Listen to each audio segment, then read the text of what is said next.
اعوذ باللہ من الشیطان الرجیم بسم اللہ الرحمن الرحیم فَإِذَا قَرَأْتَ الْقُرْآنَ فَاسْتَعِذْ بِاللَّهِ مِنَ الشَّيْطَانِ الرَّجِيمِ إِنَّهُ لَيْسَ لَهُ سُلْطَانٌ عَلَى الَّذِينَ آمَنُوا وَعَلَى رَبِّهِمْ يَتَوَكَّلُونَ إِنَّمَا سُلْطَانُهُ عَلَى الَّذِينَ يَتَوَلَّوْنَهُ وَالَّذِينَ هُمْ بِهِ مُشْرِكُونَ۔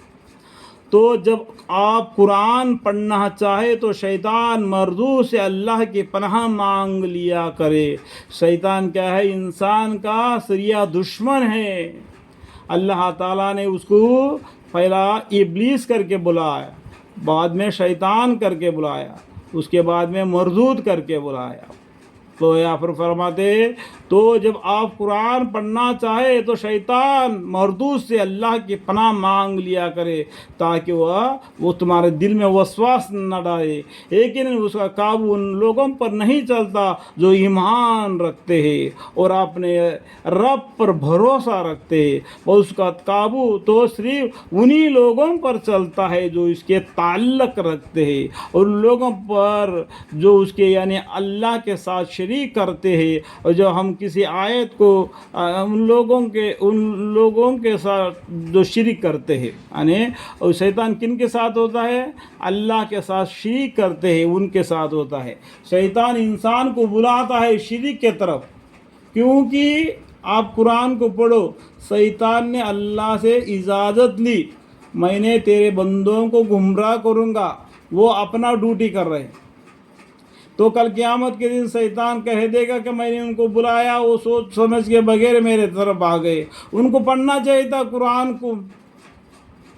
شیطان بھی بولے گا میں تمہارے اعمال سے بیزار ہوں، میں تو اللہ سے صلح مانگا تھا کہ کل قیامت تک کے لیے تمہارے بندوں کو میں گمراہ کر کے دکھاؤں گا، دیکھو میرا شیطان کا گروہ بڑا ہوگا یا ایمانداروں کا گروہ بڑا ہوگا۔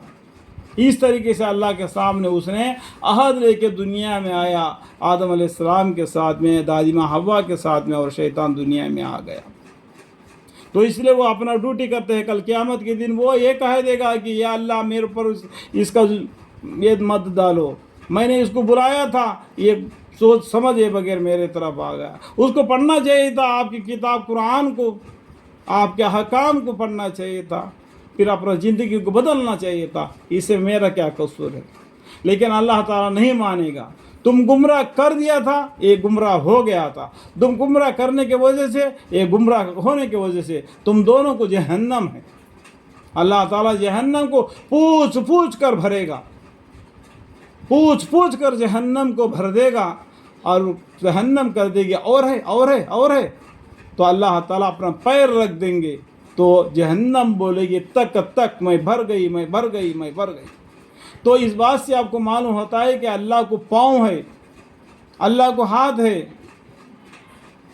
اللہ دیکھتے ہیں، اللہ سنتے ہیں، اللہ سب جہان کا پورا کام اپنے ذمہ لے گا، ساتوں زمین ساتوں آسمان، تحت سرا میں، دریا سمندر کے اندر میں جتنے بھی جی روح ہے، ان سب کا روزی اللہ کے ذمہ ہے۔ ہر وقت اللہ کسی نہ کسی کام میں لگا رہتا ہے۔ قرآن میں سورہ رحمان نے فرمایا سنفرغ لکم ایھا الثقلان، ہم ان قریب تمہارے حساب کتاب کے لیے خالی ہو جائیں گے۔ اے جن و انس، تو اپنے رب کے کون سے نعمتوں کے منکر ہو جاؤ گے۔ انسان کو چاہیے کہ اسلام کو قبول کر دیا، آج مسلمانوں میں قرآن کو جتنا تعظیم کرنا چاہیے تھا اتنا تعظیم وہ نہیں کرتا۔ اس کو کپڑے میں باندھ کے اوپر رکھ دیا کہ اس کو چھونا نہیں، اس کو چھوئے گا تو کتنا ٹائم لگے گا، وہ اتنا ٹائم ہمارے پاس کہاں ہے؟ جمعے کے دن پڑھ لیں گے، رمضان میں پڑھ لیں گے، اللہم اغفر لی۔ جتنا تعظیم مسلمانوں نے قرآن کو کرنا چاہیے تھا اتنا تعظیم کرنے سے وہ لوگ کیا کہے؟ پیچھے ہٹ رہے۔ قرآن کیا ہے؟ استن القرآن ذکر فاحل من مدثر، اللہ تعالیٰ نے قرآن کو آسان کر دیا، کس لیے؟ تاکہ تم سمجھو۔ قرآن کو آسان کر دیا، اللہ تعالیٰ نے 4 مرتبہ فرماتے ہیں احسن القرآن ذکر فاحل من مدثر، ہم نے قرآن کو آسان کر دیا ہے تاکہ تم سمجھو اور عمل کرو۔ اللہ تعالیٰ باتوں کو سمجھنے کی اور اعمال کی توفیق عطا فرمائے، آمین۔